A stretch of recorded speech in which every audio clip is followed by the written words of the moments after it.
Well, hey there, mother lovers. This is Elena Turley, your host, and welcome to the Unboxable podcast, a place for mothers who are seeking holistic health and maybe a new way to look at a few things. Please enjoy this episode.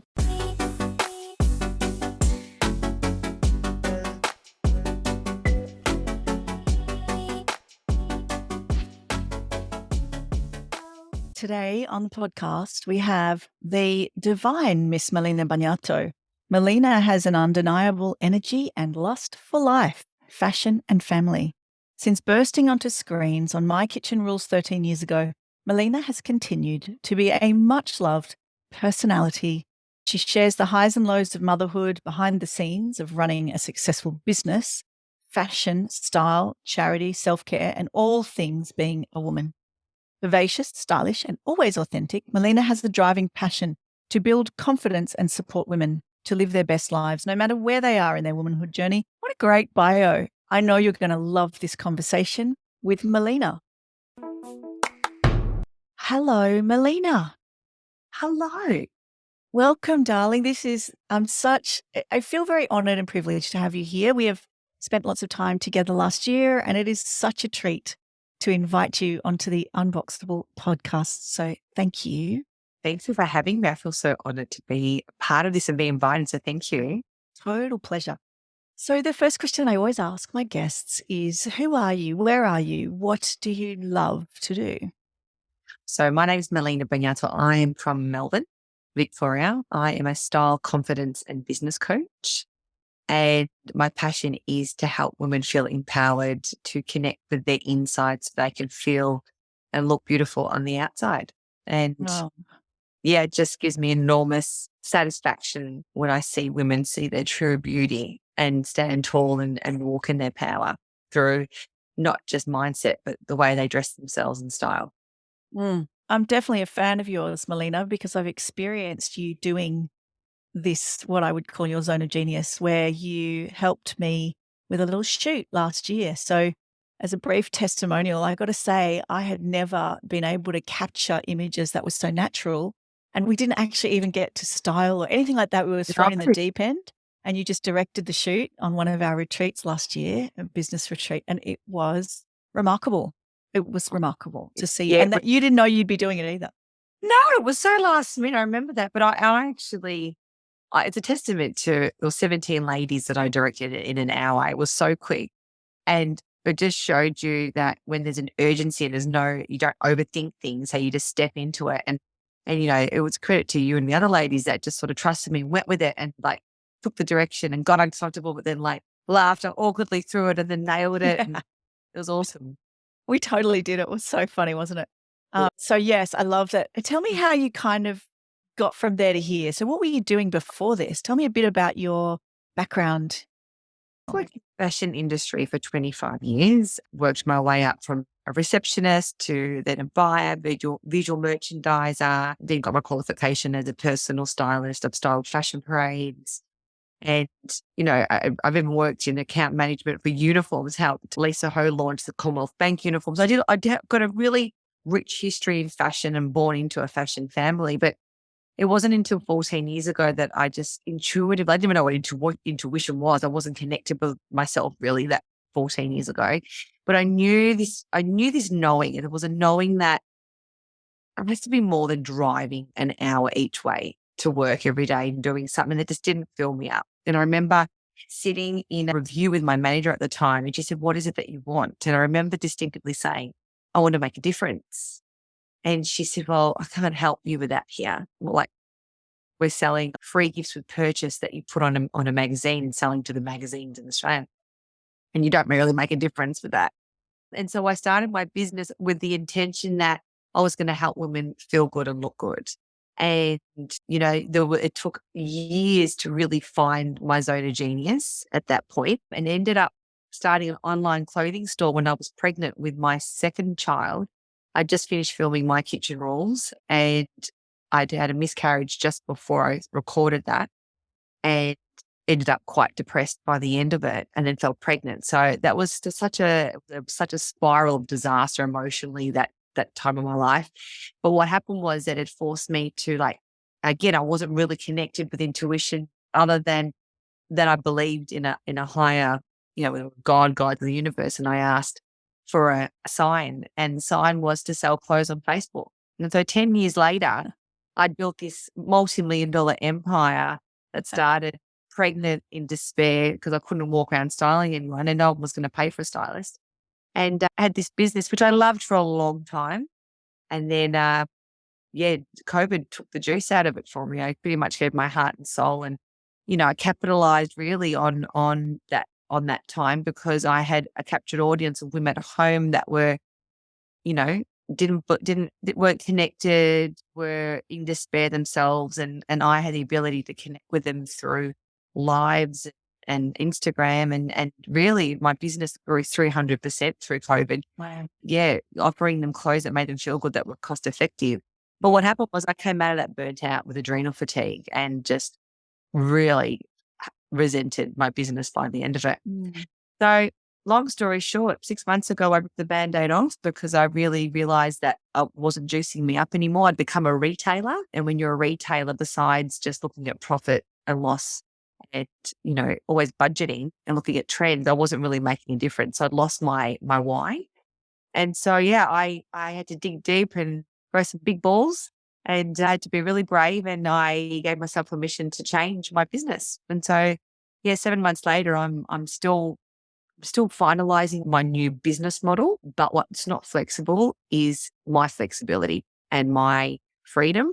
Yeah, so now I work from home Wednesday, Thursday, Friday. I've given myself, as of this year, Mondays off for me, which I've never had. And I had to really work through the whole guilt. So now I'm good with that. Today's episode is brought to you by the Soul Mama membership. It is a safe space online for mothers, and it is specifically created for women to access a community, a nurturing community that provides gentle accountability and encourages you to walk step by step, small choice by small choice, towards a holistic and healthy lifestyle. It really just allows you to become more relaxed, have more fun, and show up as the best mum and human possible. Visit www.soulmamahub.com. That's SOULMAMAHUB. Nice one, ladies. And Tuesday is with my youngest. And trying to undo being a workaholic has been a real task. But I feel like I've made the right decisions. No regrets there. There's so much I want to ask you. Because like now I'm now recording style and confidence programs online. I'm coaching clothing businesses. I'm open to help other businesses grow and expand and teach them what I know. But, it's finding those people that's, aligning yourself with the right people. But it's life's a journey, isn't it? It's just the journey. Oh, yeah. One of our mentors who we saw last year, Michael Maidens, says that you market to your future friends. So you think about who you would like to be friends with in the future, and that's who you want to attract as clients. I just saw it on his blog and I thought, that's so cool. Oh, I love that. I agree. Yeah. I think it's a beautiful way to think about it. And I totally agree that that's how you attract the people you want to work with.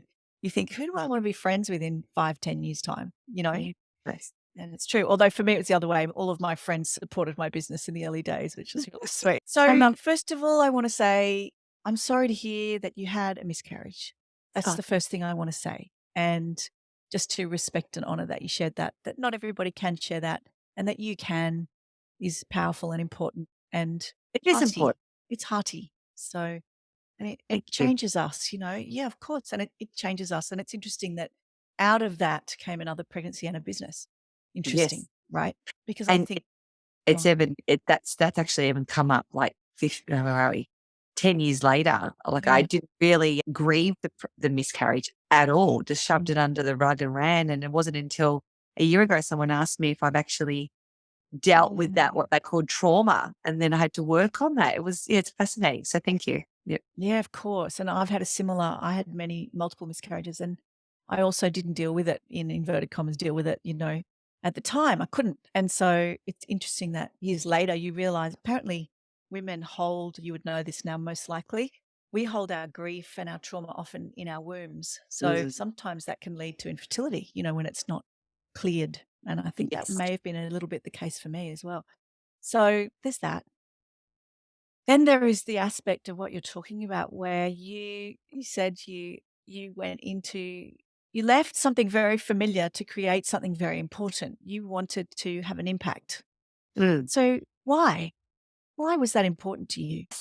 I've thought about this. I'm like, why is it important? I think I'll give you a little bit of insight to it. When I was a little girl, being Italian background, we used to go to Italian dances. Yeah. They call them ballalicios, like a dance. Wish they had them now. I'd love to take my kids. And so I grew up pretty much once a month at these wog dances, right? Where everyone dances to the Italian music. Well, one thing I noticed was every time as a young girl would get up, I was always like, same as I am now, big energy. I was just like, when I'm in the room.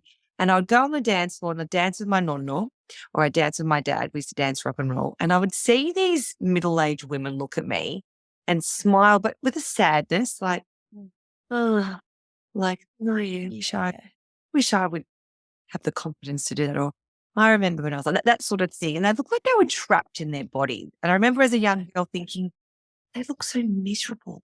And like so many of them. And I think I probably, without realizing, promised myself that I would never be that woman. I would never not have a voice. I would never not dance if I didn't want to. I would never, not dance with the girls. I only have to dance with my husband and all those things. So, when I dug deep, that was probably the main reason. I really want women to have a voice and I want them to, it's important to me for women to look in the mirror and not listen to the bitch in their head, which is that inner critic who is a massive bitch. And if someone was like that in real life, would tell them to take a hike. So I feel like that's my purpose and I've got the voice to be able to be that voice of reason for those that have got their own different trauma of, self-worth or negative body image, thinking that they can't do more or be more or aren't enough. And yeah, that's just really important to me. I think that is such an incredible mission that you've given yourself and that you've been attracted to. There's a lot to be said for your intention there, I think, and that I feel like there's so many women in our culture, not only in the Italian culture, in many of our cultures, in our modern cultures, who feel trapped in those cultural norms or social norms or feel like they can't break free of their lack of confidence. Mm. And I think you and I actually work in a more similar area than I even realized. I also help women with that. And it's a really powerful thing to do because it unlocks something. It allows women to Unboxable is the name of this podcast, right? So it allows women to get out of the boxes they're in and to live an unfettered lifestyle. And Yeah, that has huge implications in our world and for our children. absolutely. Like I don't want I've got 3 boys. I don't want my sons to ever think they can answer for their wives or that the wife has to work around them solely. And so my husband and I are really focused on mirroring a very equal life. We do things together, which is a family, but we both have ambitions and goals and we both support that as individuals and we have our own separate friends and I want that for my children. I don't ever want my young men to think otherwise, but that they're superior to the opposite sex. Yeah, it's interesting. I've been talking a bit about this because I do believe, and I've been learning about domestic violence lately, and I have a bit of a history there myself. And it's been really interesting to look at the links between systemic inequalities. So the inequalities that are just built into our systems in our culture, Mhm. the way that boys are conditioned to think certain ways. And what you're doing is circuit breaking, it's pattern breaking, Mm, and this is yes. something I'm really passionate about, that the way that we create a different future for women and Mhm. for men and for everybody and for our planet as well, I believe, is we break patterns of trauma and conditioning that have Mm, been unquestioned in the past. And so that's exactly what you're doing. absolutely. I mean, you probably don't realize, I'm probably not clear on it until I start talking to someone like yourself. Yeah. I just sort of know it, but it sort of makes sense. I've been sitting here, like the puzzle pieces all come together for me because whilst I'm on the outside world, which is my work world, and this is the thing Yes. that I suppose has been interesting the last few months, is that I'm on this mission. I'm really passionate about it, but the money is coming in like bananas. But I'm like, I'm not stepping away from it because this is what feels right. This is what feels good. And, everyone's struggling with money at the moment. So no one really wants to pay for this sort of stuff, but they need it so bad. Yeah, true. So there's like that outward journey of I'm here to make a difference and empower women from the inside out. I'm here to empower women in business. And then at home, it's like I actually feel like a bit of a bitch sometimes to my boys where I won't get them a glass of water when I'm in front of them. I'm like, no, forget it. I'm the same. I'm like, I'm not your servant. I don't want to raise mummy boys. That's my thing. I don't want to raise boys that are acts of service, that they feel like things need to be done for them, because that's the sort of society that we're trying to break away from, especially, and I can only talk about the culture I come from. I tell you, my parents definitely not like that.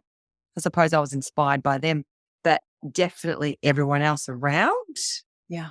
And like, my grandparents and, the older aunties and uncles, it's, they just look all so miserable. And I just think that it starts from the conversations at home, even if you've got daughters, empowering them to stand up for themselves and what's okay, what's not okay, not make them entitled, of course. We've got a bit of a situation at the moment with our young generation where they think they are and they are far from it. But yeah, it is a big mission. But I think that if, just like saving the planet and everything else that we're all passionate about, I think that if we all do our little bit, it has to help. Yeah, and what you're talking about as well, I think, is that it starts with us. It starts with how we are in our inner world as well. So I would love to hear segue to, you said that you were experiencing adrenal fatigue. I want to understand, how did that evolve? How did you know that that's what you were experiencing? Oh, well, when you run out of adrenaline. I never thought I could run out of adrenaline. I understand why now. I've actually recently been diagnosed with ADHD, adult ADHD, and that explains why I've always got so much energy. And so, to answer your question, it was the end of 2021, August, and I started to just feel like a fatigue that I've never felt before. And then one day I woke up and I had this pain. It wasn't pain, it was like a discomfort pain in what felt like my kidneys right behind me. And I was like shaking like you when you got the flu. And I just remember thinking, I feel so unwell. And I was like, I don't know if I can go to the hospital, but I've never felt like this. And I feel really unwell. And it wasn't COVID. It was none of that. And I remember I was just really emotional. Like, and I'm not naturally an emotional person. I find I take a lot to make me cry. And I was really emotional. I'm like, what? I'm a hot mess. So when it took me to go to the GP and do a few, tests and blood tests and speak to the doctors, and I was like, you are totally burnt out. Yeah. Made sense because I literally had been running on adrenaline. I mean, I ran adrenaline at the best of times because a bit of adrenaline junkie, but COVID gave me this problem to solve, lockdown, and it juiced me up that I could help make a difference. And I was helping women feel connected, feel good, empower them, I'm feeling confident, but at the cost of me being burnt out. Yeah. So you felt that responsibility very keenly to other women to lead? Yes, but then you know that you've got adrenal fatigue because you literally like a battery going flat. It just goes dead. That would have been really hard. So hard. I still have days where if I push too much, I need to go have a nap. And I'm not and I said to my GP, all right, cool. So I'll run a few vitamins. Early nights, and right in 6 months. And he just looked to me, took his glasses off. He said, no, this could take years. Wow. So what was the treatment?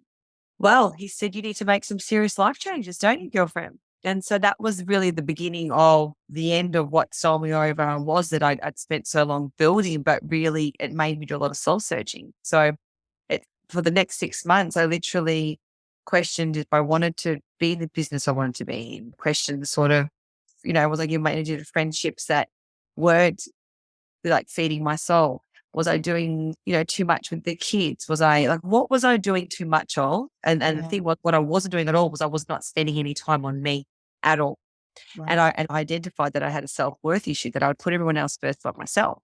So what it caused you to do, what it caused you to do is take a really good stock take on your mind, body and soul. And so, I changed the whole business to help with that and going slow. I mean, I worked every night no shit for 10 years. Every night. And I loved it. Like I couldn't wait for the kids to go to bed. I did my mum thing and they'd be like, right. Because I was good at it and I loved it. And I had like, it gave me that adrenaline kick. Whereas now I don't work at night and I freaking love it. I don't get as much done, but that's okay. The expectations are there. But it's like, I'm just going to hop into bed and read books now. That's what it feels like for the rest of people. I mean, I love that you learned to honor your rhythms a little, Yeah. I also relate to when you love what you do, you want to work every night, but it's Yeah. not sustainable. Talk to me a little bit about how you connected that with your self-worth. How did that happen? How did you find that out? Well, I journal a lot, Elena. I journal a lot and I only journal when I need to. So it's not like, dear diary today, where it's like I don't write every day. It's when I have this intense feeling that I just need to it's all too much. It's like having a really big puzzle and I just need to just get it out and make it easy for myself. So I journaled about it and I wrote about how I was feeling. And then I realized that, wow, I make no time to exercise. I make no time to cook the meals that I need for my allergies. I don't make time to do Pilates for my pelvic floor and my core. I was like, I do absolutely nothing for me. It was like a really clear maths equation, which left me with a lot of minuses. So it was honoring the discomfort that I was in, honoring that something wasn't right, acknowledging that, having to not very easily give in to the fact that I felt like I'd failed. That was a massive, huge, like it was like a massive breakdown. That I do believe every breakdown has a breakthrough. I've always believed that. So throughout it, I was like, right, what the fuck am I meant to learn right now? What is it, God? Tell me. Like you're screaming outside to the gods. And did God tell you? To me in my journal, came to me in intuition. And well, this is where I'm at. I'll listen. Yeah, that's cool. Hey. And I love that you've touched on, I'm not making bucket loads of money yet, but I know it's the right path. So again, you have that element. And actually last week's episode on the Unboxable podcast was about intuition. And I feel like being able to access your intuition, it doesn't mean you're always going to get a very clear path. And this was something we discussed in the episode. Sometimes it'll send you somewhere else. It'll send you sideways, but you'll get to the answer somehow, and it's like, it's not always the way you think it will come. Sometimes it's watch this movie and then you get something from the movie or, it's like, I call it following the breadcrumbs or following the string lights. We follow these little, it's like, it's signs, little signs, yeah, it's just, I know it's what you like mean a about fairy tale. Years ago, I watched a movie with Anne Hathaway, and the movie was called The Intern, Robert De Niro. And at that time, I was like so in love with my boutique. It was small. It was a small boutique. It had a huge engagement, lots of customers were online. It was manageable with me just as a CEO. And I really was in love with my business. And I watched this movie and there was just like two lines in there that just totally juiced me up because she ran an online clothing store. Right. And so I get what you're saying, these little one-liners. But yeah, look, I thought that I would close one door and the next door would open really easily. But it's just a good reminder that it doesn't matter who you are, how connected you are, how many people are in your database, how many people know you. It means shit because it means that I'm not meant to be where I thought I was. And yeah, it's one thing I am proud that I have is I am persistent. I am balls against the wall. I am like a dog with a bone. I'm just like, nah, okay, that's not working. Cool, we'll go this way. That's not working either. Let's go this way. Like, I'm not giving up. Like even today's actually got me on one of those. And I'm sitting here in my computer check going, right, what do the people need? What do they want? Let's do it. Let's do that. Okay, well, let's talk to the people. Like I'm in my own brainstorming session. I'll just, reassessing because just because we think that's a good idea doesn't mean that there is a market for something. What I love about you, Melina, is that as we sit here and we're talking, and you've shown so many elements to me just now. You've shown me that you've got a lot of experience in business. You've shown me that your ability to pivot and be flexible and brainstorm and shift and change and, is remarkable. You've shown me that you have the guts to live in that uncertainty that a lot of entrepreneurs get better and better at, right? And I was saying earlier to someone, it's not that we love uncertainty anymore or we get better at it. It's just we get more able to tolerate the discomfort of it. Yeah. You get You resilient. know?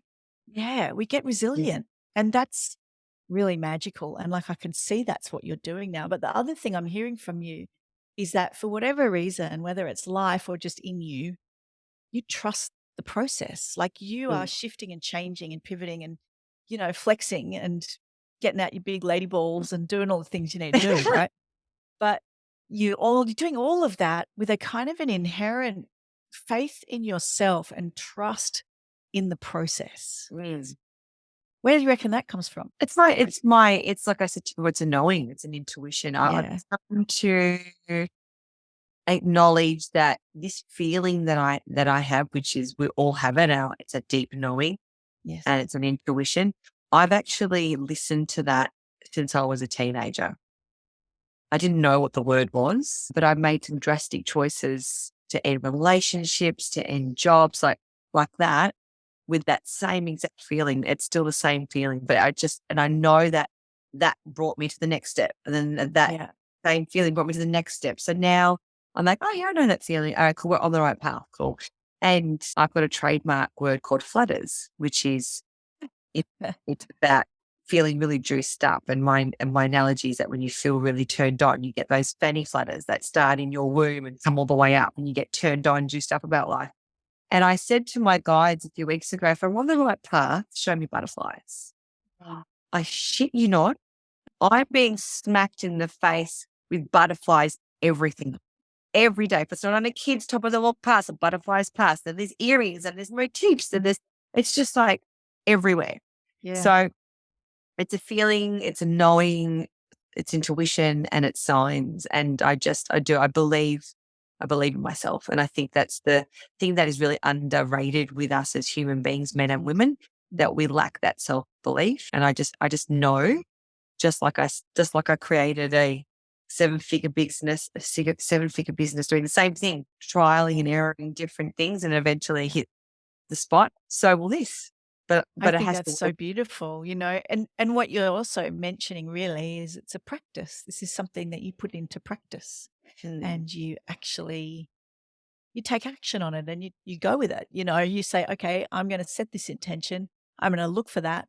And when I see it, I'm going to go with it, and that takes a lot. So I think you're a very beautiful woman, Melina. I think you have incredible gifts to share with the world. And you don't need me to tell you that because you know it. And that's a really powerful, powerful thing that you can share with other women. And I know a lot of the women in my audience need to hear these stories and need to know that people like you are out there doing this stuff, because you're making it sound very easy. I don't think it's that easy all the time, but No, it's not.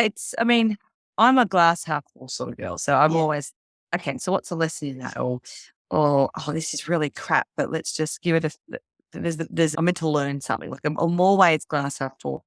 But I mean, I'm talking, this is over years. I'm 41. So like this is, and I do believe in a cycle. I feel like every 7 to 10 years, just like our hair changes. Sometimes you wake up curly hair and sometimes straighter. So do we. Our soul changes. I mean, just like we fall out of love with friends and sometimes people fall out of love with partners or, when if it doesn't juice you up anymore, you gotta hang your boots up and find what does. Otherwise it's not a life worth living, in my opinion.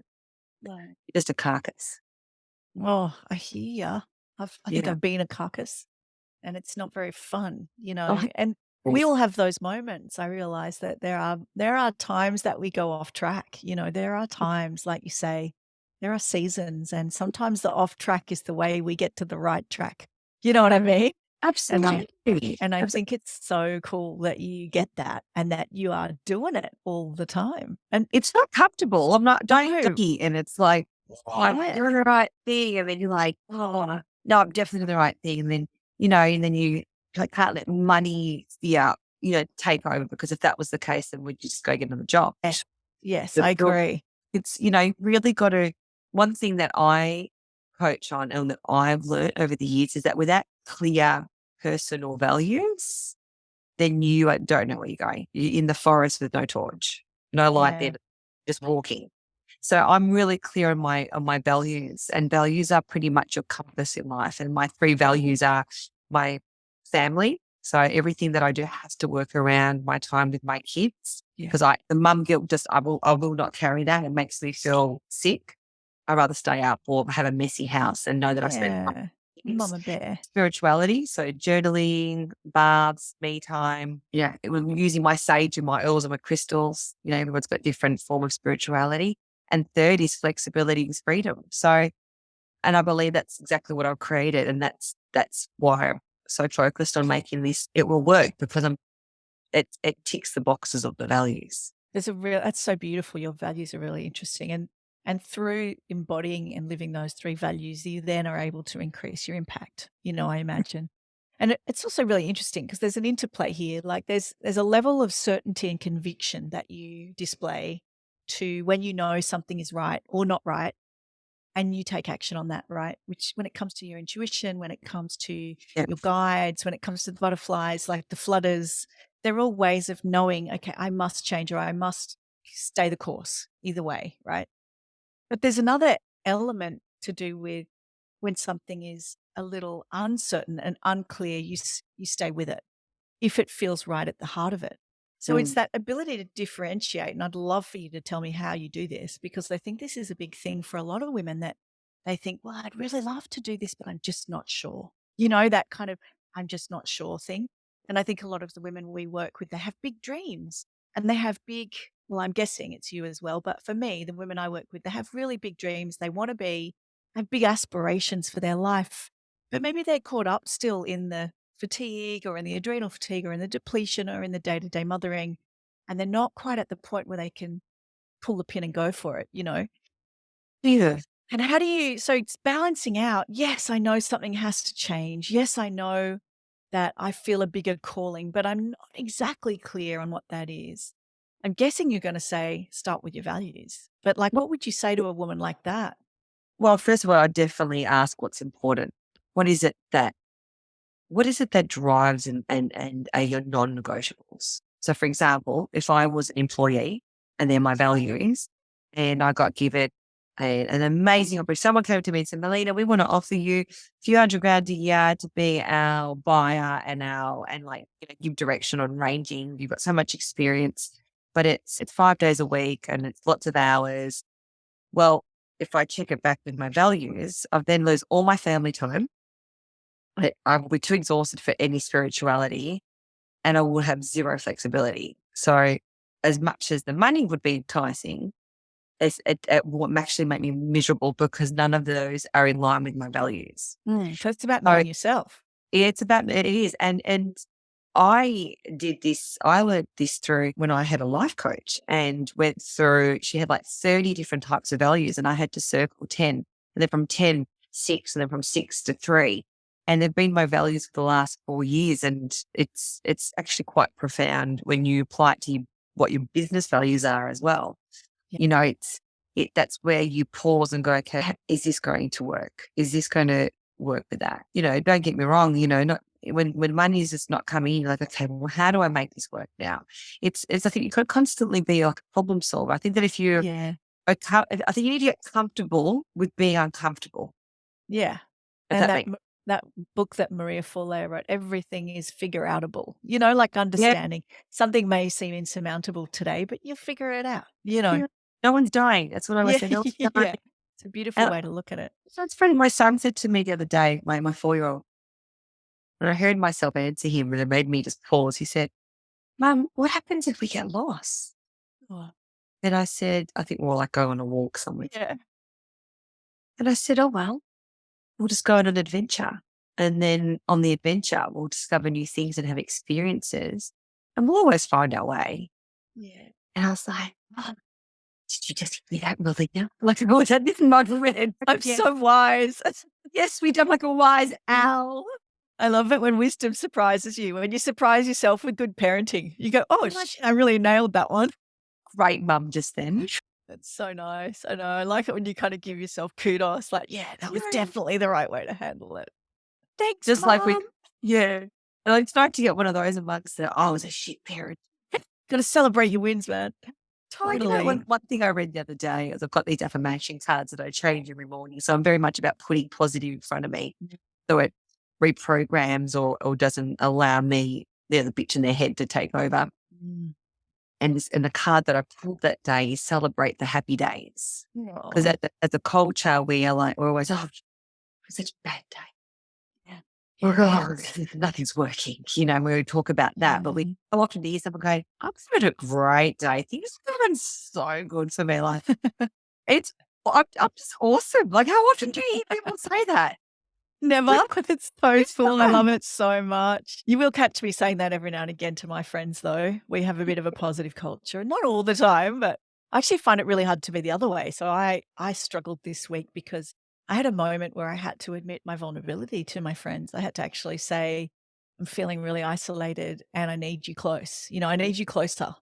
And it was so beautiful. I found it really difficult because I dwell in the positive to then Yes. go into the, okay, now I Feel actually need vulnerable. Yeah. to, It's I need easy. to, I need to make a complaint to my friends and Yeah. say, I'm feeling really down and Yeah. vulnerable and it's tough. And because I had a really busy year last year. So I kind of just fell off their radars because I was Yeah. so unavailable. And Uh, now I'm like, it's 3 months since my black belt grading and my friends are still not inviting me, like where have they all yes. gone?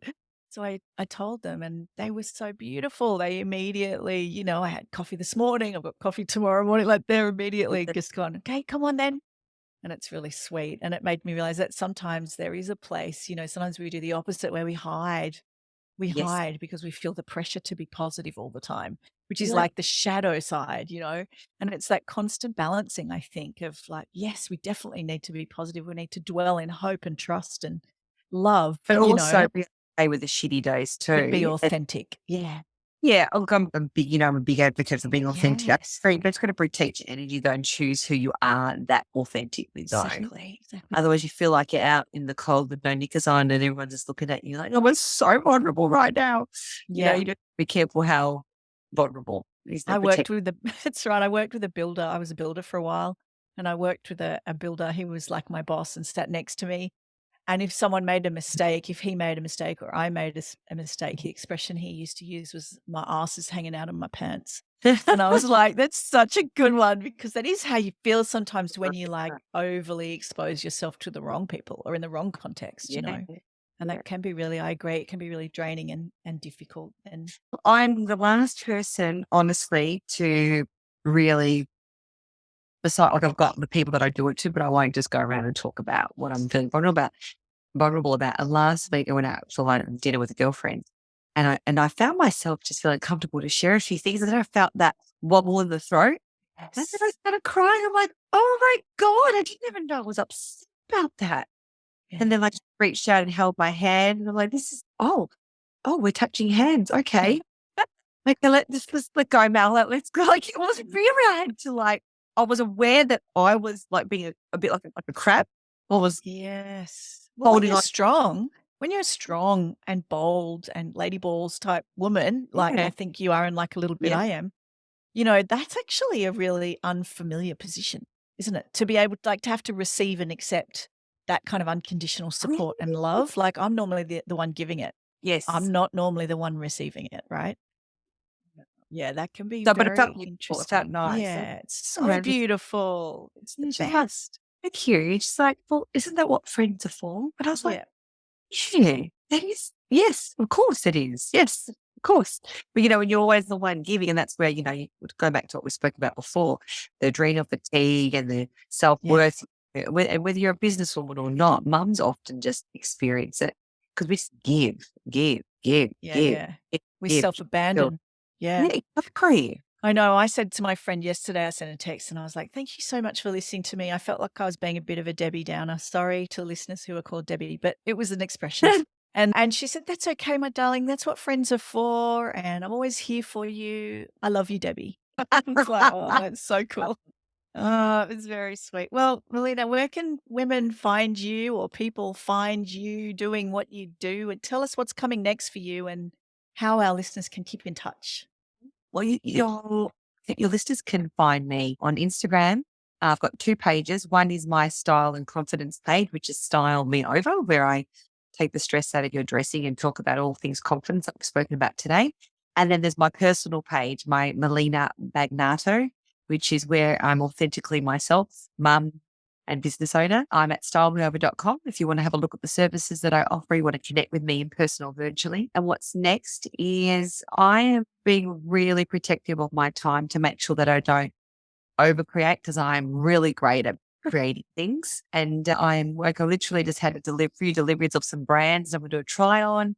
I'm filming my style and confidence program that launches next month. So ladies can, in their own time, be mentored by me and empowered by me. And yeah, I'm just really happy doing that. And also some business coaching. So exciting, Melina. Yeah. I'm really, really thrilled to be watching you evolve at this point in time. I think you are going through this amazing process, and it's a real honor to be anywhere near it and just observe it and just cheer you on. I love it.